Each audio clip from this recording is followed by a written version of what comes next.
what we see. Right. Okay. So some are actually appalled, by these latest incidents, just like you are yourself. And the question other people are asking is, why exactly should something like this happen at such facility which is owned by an international organization, where we believe that where it emanated from, they understand the rights of persons living with disabilities. Do you feel that these companies are not probably doing enough? If they know themselves, if the authorities know themselves, what about the employees? How much awareness do they have? And this, it brings up the question which I'm asking you: how much awareness do you think people have?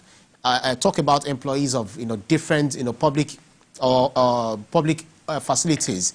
How do you think they are aware, or how much awareness do you think they possess in order to deal with persons with disabilities? 0%.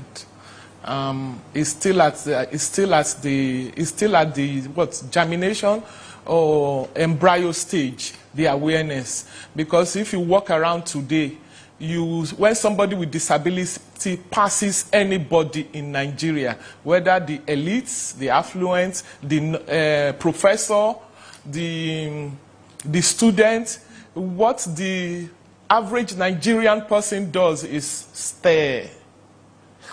Do you understand? That's what the average Nigerian person does. And then after staring, the next thing they will do is, oh, sorry, how are you? Sorry, oh, you can't walk, sorry. But that's not the kind of awareness that a country like Nigeria should be in. Everybody in Nigeria should be aware of what a person with disability, what disability is all about. It is not about feeling sorry for the person. It is about empathy. It is about enabling them to function as human. And that's what persons with disability are talking about. That they do not have, there's discrimination. They are not able to function in society like the normal persons in society. You find that persons with disabilities, they are clamoring for inclusion, which means that if I go to this secondary school, I must have 3 or 4 persons with disability in my class. We don't have that. So these persons at KFC, what actually transpired is their lack of awareness of what persons with in developed countries, you find that people are aware. Like, I'm an occupational therapist. In my last class as an occupational therapist, we were all mandated. There is a class where we were all mandated to sit on a wheelchair for 1 day. And sitting on that wheelchair for 1 day, that is when we came into class in the morning, we dropped our books. You want to go to the bathroom, you sit on the wheelchair, you take the wheelchair to the bathroom. You want to go to the elevator, you want to go downstairs, you want to go outside, because the schools are built in 2-story, 3-story buildings. You take the wheelchair, you roll your wheelchair to the... What did that do to us as students? What did that do to us as therapists? It helped us know that beyond sympathizing, which is not what the average person with disability truly needs. You have to empathize with them. Putting us on a wheelchair helped us to really understand what these people go through every day. And that's where employers or business owners who are supposed to accommodate persons with disability, their staffs are not trained to the level where they truly understand. Okay, this young man, the former governor's son, that came out and spoke about his experience, that is 1 in 100. I can tell you, do you know how many mothers carry children with disability and walk into restaurants and want to feed their child, and the restaurant manager will come and say, "Madam, you need to take out this child. We don't accept people like this there." There's so many of them. And what I think the Commission for Persons with Disability is not doing is not having enough lawyers because of money to be able to bring out class action suits. You need persons who have experienced this kind of discrimination to actually sue the establishment. So KFC has not been able to, KFC and so many other places. When we start to talk about KFC, we are only taking, it's an icing, it's just a singular person.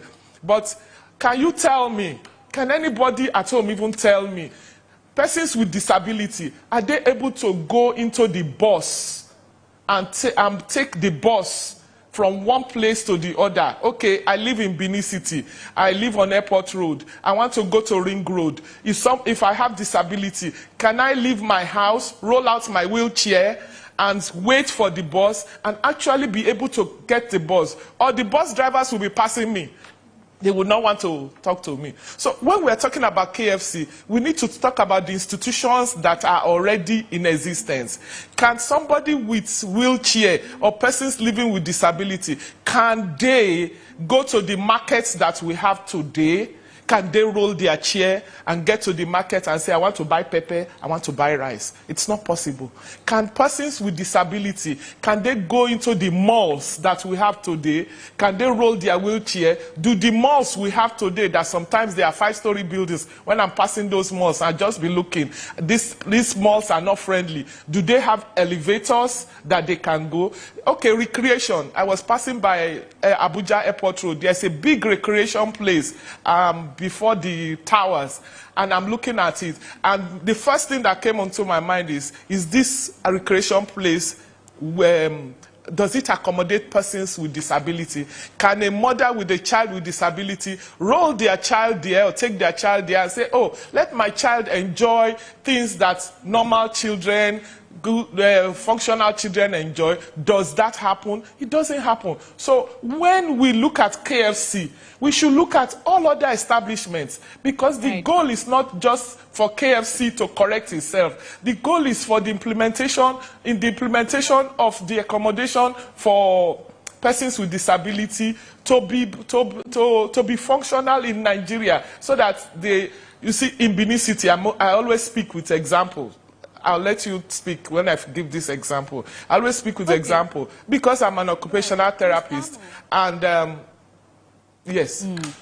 Yeah, yes. I just wanted to, chip this in, so you can, help to build up on this point, and that is when reviewing the reactions to Mr. Daniel's complaints online, there was, a chunk of reviews or reactions that said, perhaps, could it be that the reason why the federal government, even the state government, could it be that the reason why they swung into action so soon is because he's a person of considerable means and exposure?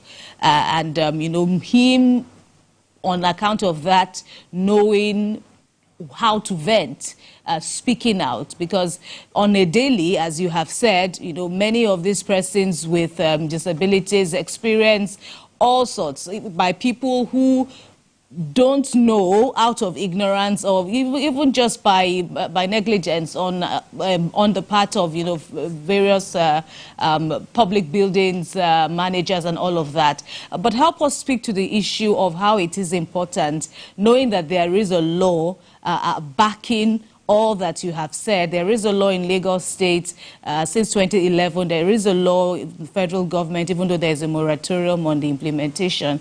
On the need, help us speak to the need for these persons to also come out and speak, depending, no matter what your status in life may be.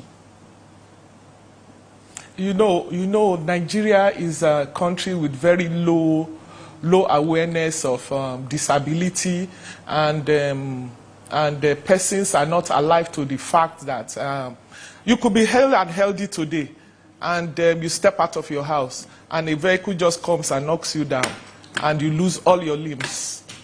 So when that happens, they say it's Christ, it's God's will, it's that.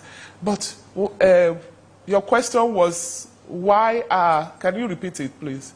Right. Talking about the need for persons living with disabilities, where they experience discrimination, them needing to also speak up. Do you get a feeling that there is also the need for them to also increase, the tempo, so that Nigerians can, get a bit more feel about their experiences? Yes. Very, very nice for them to speak up. But because based on what I said the first time, because Nigeria is a country where there's no awareness and people see disability as stigmatization. And a man who becomes disabled, who loses his limbs, or a child who has visual impairment, the parents already are stigmatized by family members. So who is going to speak up? A child that has visual impairment or hearing impairment or cognitive impairment does not start school at 7 years old. Only the mother struggles to get the child to 10 years old, 15 years old. That's when they start primary one. And that's the real life thing of persons with disability. And you want them to speak. Where are they going to speak? You also have governments. You know, a part of the act insists that government establishments are supposed to hire 5 or 10% of his staff, 3 or 5 or 10% of his staff that are persons with disability. You don't find that. Because you don't find that, you don't also find persons with disability in positions of authority. Have you seen any state that parades 2 persons with disability as his commissioner? You can't find.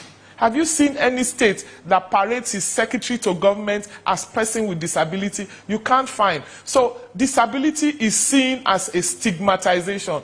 Even glasses. Have you seen people who have gone blind because putting on glasses to them is discriminatory? People will tell them, oh, you are blind. I can't talk to you. You don't see. I see. Even wheelchair. You find people who are 70 years old who should, when they are booking their ticket, ask for wheelchair so that they will be able to go from point A to point B. You will not find them ask for wheelchair, because if they are on wheelchair, people are staring at them and they don't want anybody to stare at them. So you don't have voices, because even persons in authority who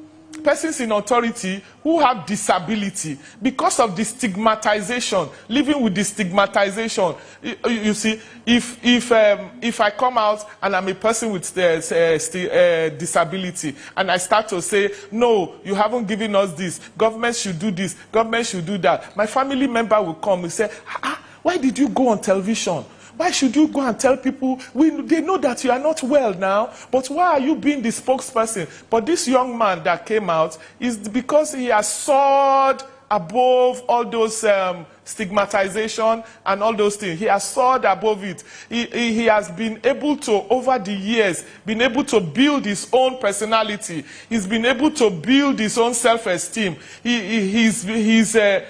I'm sure he's married, because most people with most persons living with disability, the first thing that becomes a challenge for them is that they can't find the right spouse. You know, so but for them, for me as an occupational therapist, in order for them to function well, they need to live their life like normal persons. They need to go to school, get out of school, get married, have their own children. And when they have their own children now stem as their support system. You know, so this young man that came out is because he has soared above all those stigmatization that has held persons with disability down. So we need more people to come out. We need more people to speak for persons with disability. But what you see is regular people who want to speak for persons with disability, and then the people who don't want the persons with disability to go get a headway will now say, why will this normal person be speaking for persons with disability? Where are persons with disability? But persons with disabilities, some of them do not have the ability or the capacity to be able to run this thing. So we need to see more of the young man coming out. That's right. So Adebola Daniel is just one of